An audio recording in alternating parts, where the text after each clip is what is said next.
Christine Jessup was born on November 29, 1974, in the small town of Queensville, Ontario. Nestled near a scenic lake, Queensville was quiet, peaceful, and home to just 600 residents. It was the kind of place where people left doors unlocked and everyone knew each other. Christine lived with her parents and older brother, who was 5 years her senior. She was full of energy, loved riding her bike, playing baseball, and spending time outdoors with friends. Animals fascinated her. Once, when a bat flew into her room, she surprised her family by wanting to keep it as a pet instead of running away. On the morning of October 3, 1984, Christine, just 9 years old, woke up and got ready for school like any other day. Her brother had a bad toothache, so their mother planned to take him to the dentist in Toronto. That meant Christine would be home alone after school until they returned. It wasn't unusual. Despite her age, she had stayed home unsupervised before. Her parents trusted her. She was responsible, independent, and knew how to take care of herself. Before leaving school that day, Christine told her best friend they'd meet up later in the park near her house. She then boarded the school bus, which dropped her off just a few hundred yards from home. A short while later, her friend showed up at the park and waited. And waited. But Christine never arrived. After a while, her friend went home and tried calling. No one answered. When Christine's mother and brother returned home later that day, they expected to find her there. But the house was quiet. Something wasn't right. Christine's backpack was in her room, and the mail had been brought in from the mailbox. Clear signs that she had made it home after school, but she was nowhere to be seen. Then came the unsettling details. Her bike was lying outside, the kickstand broken. Christine loved that bike and always took care of it. She never left it out like that. Even more puzzling was her jacket, hanging on a high wall hook that Christine couldn't reach on her own. Still, her mother didn't panic. She assumed Christine had simply gone out to play, like she often did, and waited for her to return. But as the sun dipped lower and darkness began to settle over Queensville, worry set in. Christine was independent, yes, but she always told someone where she was going. Her mother began calling the parents of Christine's friends, hoping she had gone to one of their homes. One by one, the calls came up empty. No one had seen Christine since school. Then her best friend answered. They had planned to meet in the park, she said, but Christine never showed. Now, fully alarmed, Christine's mother and brother took to the streets. In a town as small as Queensville, it didn't take long to check all of Christine's usual spots, but she wasn't in any of them. By 7 p.m., with no sign of her daughter and nowhere else to turn, Christine's mother called the police. For the local police in Queensville, missing child reports weren't unheard of. Usually, it was nothing more than a child losing track of time or running off after a minor argument with a parent. These cases were often resolved quickly. No major investigation needed. At first, Christine Jessup's case looked the same. Police organized a basic search and called on the community for help. Dozens of residents responded immediately, fanning out across the small town in hopes of finding the 9-year-old girl. Soon after, investigators learned Christine had stopped at a small store located between her house and the park where she was supposed to meet her friend. She bought a pack of gum. After that, her trail vanished. With no surveillance footage to rely on, this was 1984. Police could only guess at the timeline. They believed she visited the store just minutes after getting off the school bus. The search continued late into the night, but there was no sign of Christine. By morning, the effort grew. More residents joined the search. More leads came in. Police received several tips. Sightings of a young girl walking alone or riding in a passing car, but none could be confirmed. The descriptions were vague, the timelines unclear, and none of the witnesses could say with certainty that it was Christine they had seen. As the hours turned into days, the tone of the investigation shifted. Officers began to consider a grim possibility: abduction. In a town as small as Queensville, it was unlikely that a child could vanish without someone noticing. Christine's mother was adamant. Her daughter would never run away. She knew Christine, and this wasn't like her. Still, despite their growing suspicions and expanding search, police had no answers. Christine Jessup was gone. Don't forget to subscribe to our channel. Your support means a lot to us and helps us grow. A huge thank you to everyone who's been watching. When police searched Christine Jessup's home, their lack of experience showed. The search was far from thorough. Officers sifted through some of her belongings but failed to dust for fingerprints. Worse, they allowed neighbors and family friends to come and go freely before a proper forensic examination could be done, potentially contaminating critical evidence. At the time of Christine's disappearance, her father was in jail. Just weeks earlier, he had received a short sentence for a minor fraud charge. On the day Christine vanished, her mother and brother had visited him after the dentist appointment. Once authorities suspected an abduction, Christine's father was released to be with his family. He joined the search for his daughter immediately. The investigation stretched on for weeks, but nothing surfaced. No clues, no sightings, no leads. Police expanded their efforts to the surrounding forests and fields, hoping for anything that might point to where Christine had gone. But there was nothing. Then came December 31st. While most families prepared to ring in the new year, the Jessups had nothing to celebrate. They clung to what little hope they had left, but it was slipping away. That day, 35 miles from Queensville in the town of Sunderland, a local man went out searching for his missing dog. He wandered into a wooded area behind his home and spotted what looked like a pile of discarded trash. When he walked closer, he stopped cold. It wasn't trash. It was a child's body. Shaken, he raced home and called the police. When officers arrived at the wooded area in Sunderland, they quickly confirmed the worst. Though the body was badly decomposed, a small clue left no doubt about the victim's identity. Next to the remains lay a recorder, with a piece of paper taped to it bearing the name Christine Jessup. It was the same recorder Christine had been given at school on the day she disappeared. Foul play was immediately suspected. Part of Christine's clothing, her pants and underwear, had been removed and lay beside the body, while the rest of her clothes remained on. The remains were transported to the medical examiner, and Queensville police officially reclassified the case as a homicide. The autopsy revealed multiple stab wounds, which were determined to be the cause of death. Christine also had numerous abrasions consistent with an assault. Forensic experts discovered foreign biological material on her underwear, indicating she had likely been sexually assaulted. But in 1984, DNA analysis was still years away. The evidence couldn't point to a suspect, at least not yet. Investigators believed Christine had been murdered elsewhere, then transported to the remote location where she was found.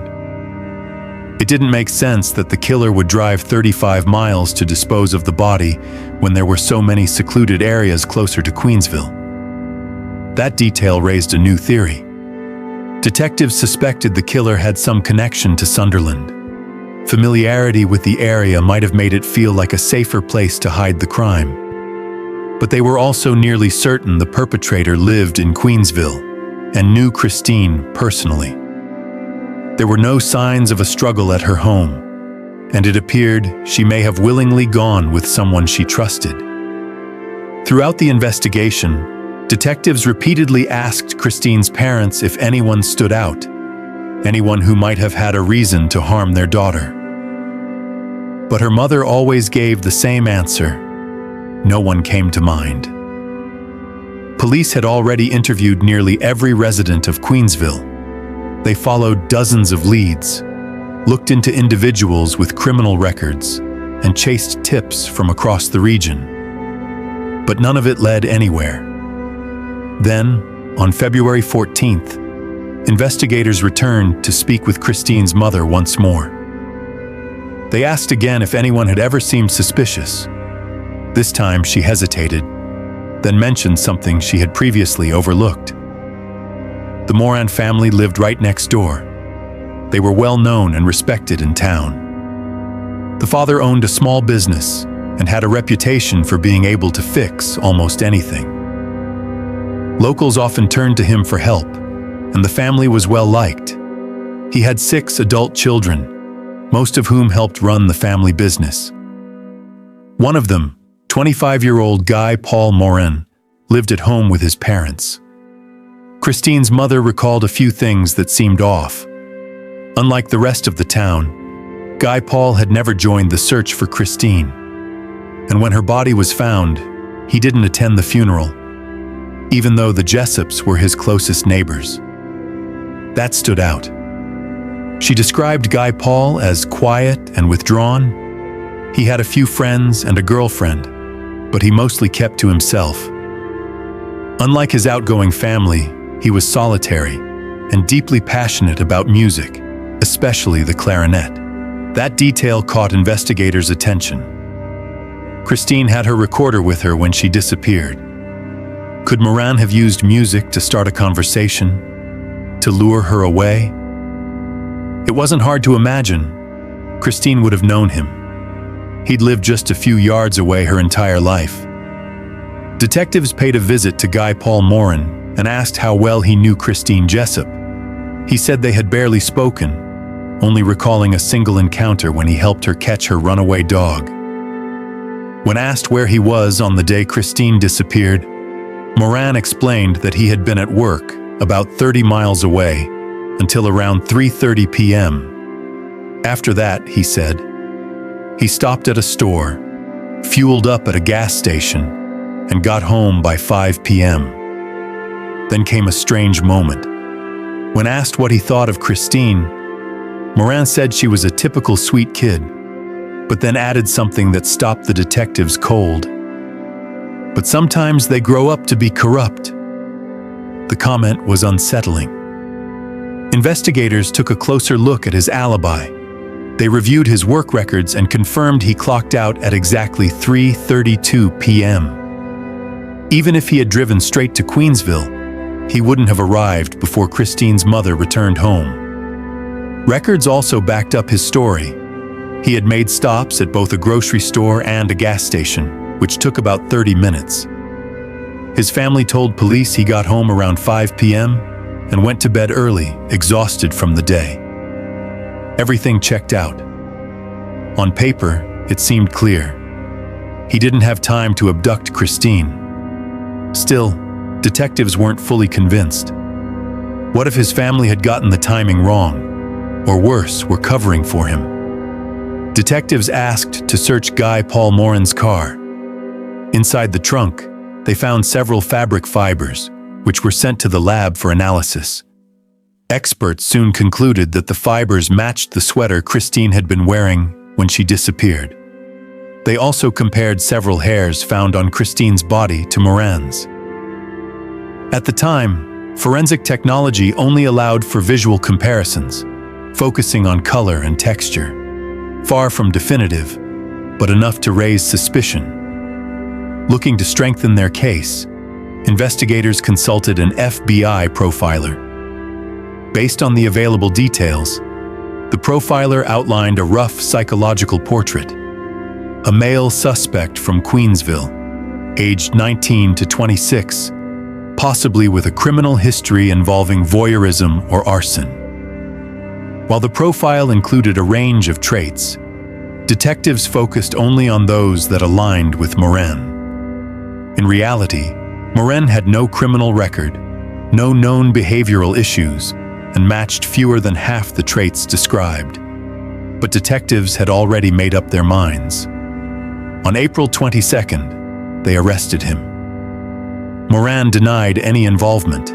He was booked and held in jail while awaiting trial. The news stunned Christine's family. The idea that their quiet neighbor could be involved in such a brutal crime was difficult to process. Still, one detail continued to trouble the lead detective. Christine's mother was confident she had returned home at exactly 4:10 p.m. She'd looked at the kitchen clock the moment she walked in. Based on Moran's timeline, it would have been nearly impossible for him to leave work, make his stops, and arrive before then. He would have needed at least another 15 to 20 minutes. Investigators kept pushing. They urged Christine's mother to reconsider her memory. Was it possible she got home later than she thought? Again and again, they insisted that Moran was guilty, and that her timeline was the only thing standing in the way of justice. Eventually, under pressure, she admitted she might have arrived a little later than she remembered. For detectives, that was enough. At trial, prosecutors painted Guy Paul Moran as a socially awkward loner, someone who didn't quite fit in and made others uncomfortable. They argued that he had enough time to abduct Christine Jessup, suggesting her mother's initial timeline was flawed. As for the alibi provided by Moran's family, the prosecution brought in a psychologist who claimed they showed signs of deception, implying they might be covering for him. One of the most dramatic moments came from an undercover officer who had been planted in Moran's jail cell. He claimed Moran spoke about the cause of death and other details of the crime, but all of the information had already been reported in the media. Moran hadn't revealed anything that wasn't public knowledge. The officer also testified that Moran talked about The Shining being his favorite movie and even quoted lines from it in casual conversation. While Moran maintained his innocence throughout the trial, the officer's testimony had a powerful effect. Coupled with the prosecution's portrayal of Moran as a disturbed outsider, it cast a dark shadow over his character and swayed public perception. Yet when it came to the evidence, the case was weak. Much of it was circumstantial or questionable. In the end, the jury wasn't convinced beyond a reasonable doubt. Moran was found not guilty and walked free. But the case was far from over. Prosecutors immediately announced their intent to appeal, maintaining that they still believed Guy Paul Moran was guilty. The not guilty verdict devastated Christine Jessup's family. For them, Guy Paul Moran was still the man responsible for their daughter's murder. Now, they had to face the unbearable reality of living just yards away from him once again. Her father later said they had been living in hell since Christine's death, and now that hell would continue. Many in Queensville shared the sentiment. Despite the verdict, suspicion lingered. Residents didn't want Moran back. When he returned home, his family's mailbox was stuffed with threatening letters. Objects were thrown at their house. The town turned hostile. Meanwhile, the prosecution moved forward with an appeal. Their argument centered on a technicality. They claimed the trial judge had failed to properly explain the concept of reasonable doubt to the jury. That was enough for a higher court to grant a retrial. The second trial was scheduled for 1991, several years after Christine's murder. As preparations began, troubling revelations surfaced. The fiber expert who had originally linked fibers from Moran's car to Christine's sweater had worn a similar sweater during the comparison, a major breach of protocol. Even worse, by the time of the retrial, many of the original forensic samples were missing. The fabric fibers, several hairs found on the body or clothing, gone. And that wasn't all. Some of Christine's bones and even a cigarette butt found near her body were no longer part of the evidence. The cigarette had never been entered into the case file, possibly because Morin was a non-smoker. Despite these alarming lapses, the second trial was set to begin. At the second trial, the prosecution presented a new theory. They claimed that when Christine returned from school, Morin saw her holding the recorder. He then took out his clarinet and began playing, drawing Christine toward him. Once she was close, they alleged, he forced her into his car, drove to an unknown location, and murdered her. Even prosecutors admitted the theory was thin. Still, in July 1992, the jury returned a unanimous verdict, guilty of murder. Guy Paul Morin was sentenced to life in prison. But this time, the public wasn't convinced. Initially, the media had painted Morin as a reclusive oddball, someone capable of a horrific crime. But as details emerged about the investigation's many missteps, missing evidence, flawed forensics, and procedural failures, the tone changed. The narrative shifted from guilt to possible injustice. A growing number of concerned citizens rallied around Morin's case. Amid mounting pressure, his attorney filed an appeal. In a rare move, the court granted bail, allowing Morin to be released from prison while awaiting a new trial. It wasn't easy.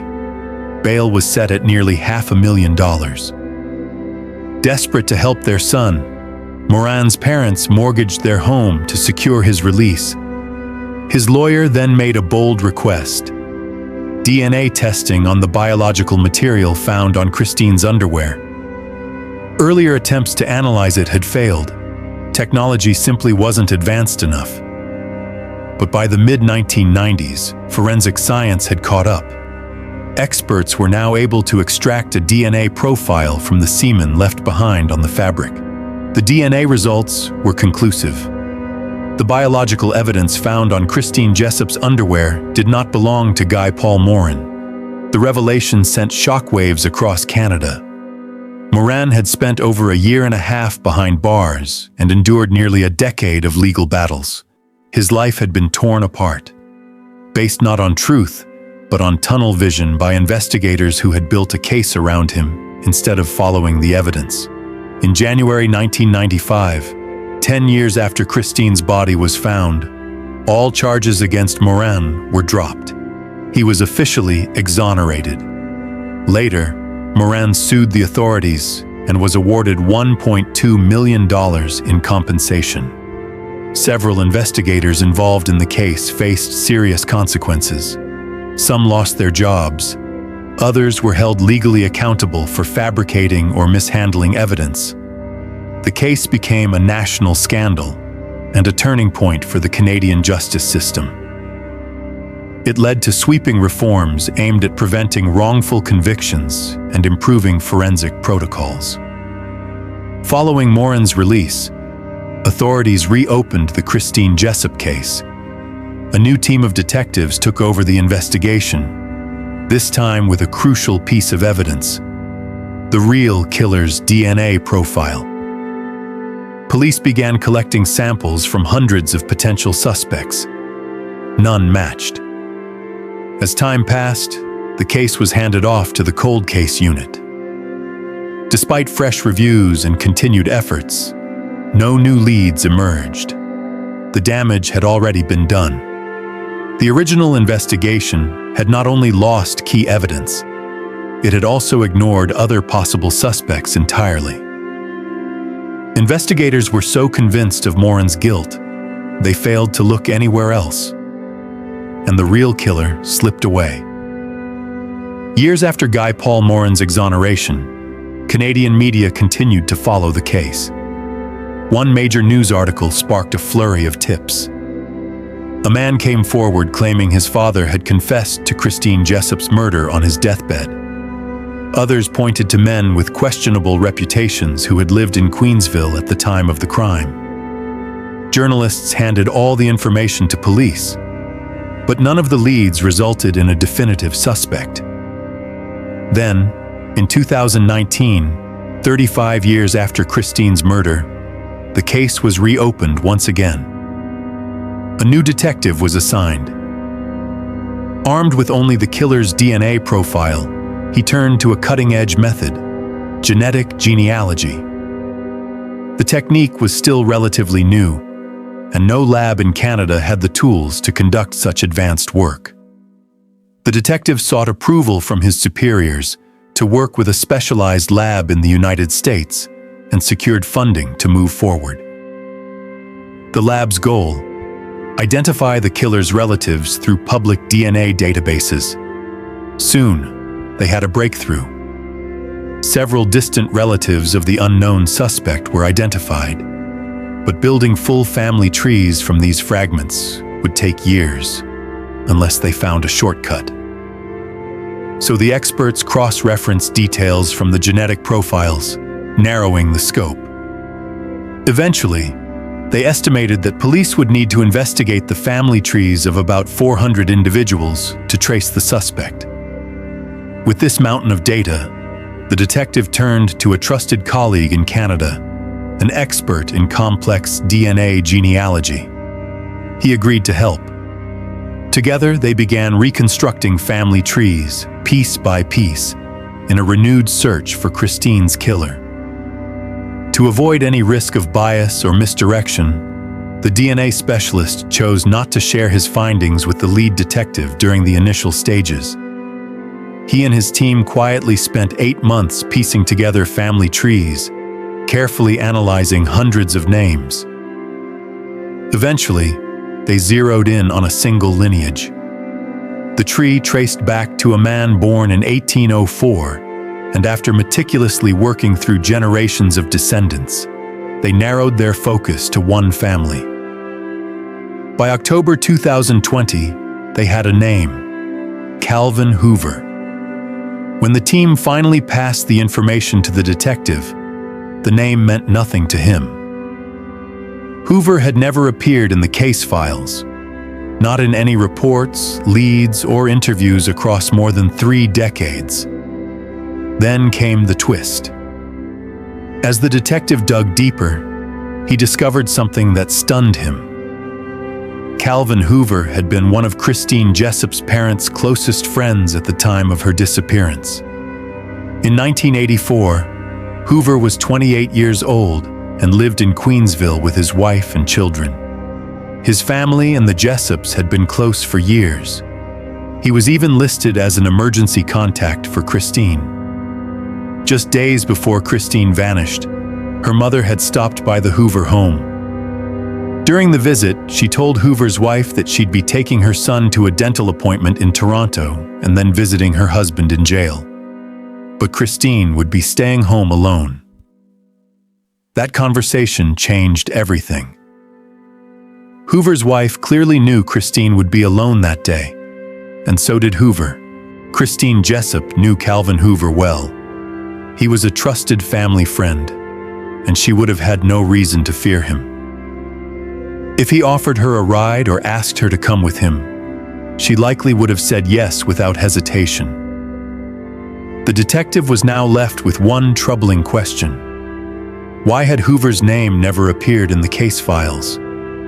If he was that close to the family, surely someone had spoken to him. Digging deeper, the detective made a disturbing discovery.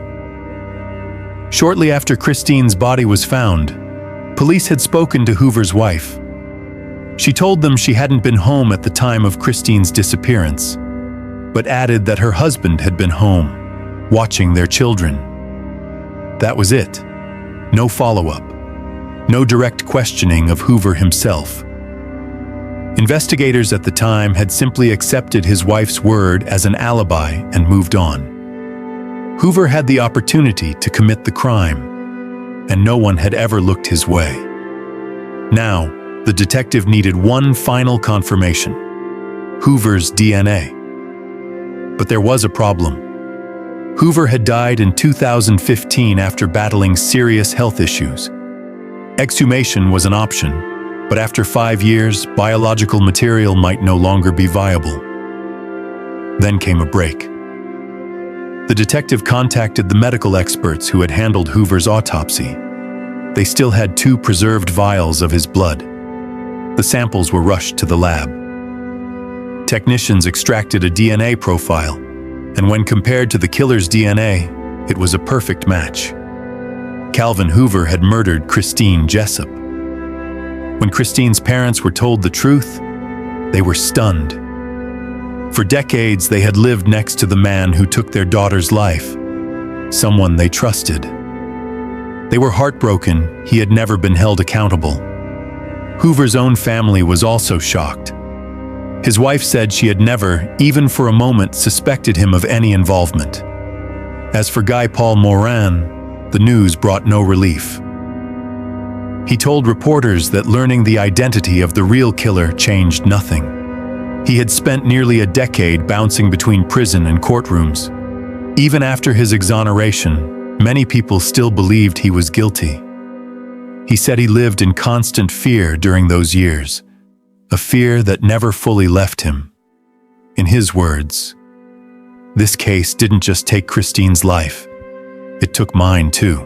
Share your thoughts on this story in the comment section. And don't forget to hit the like button and subscribe if you enjoyed this video. Thank you for watching.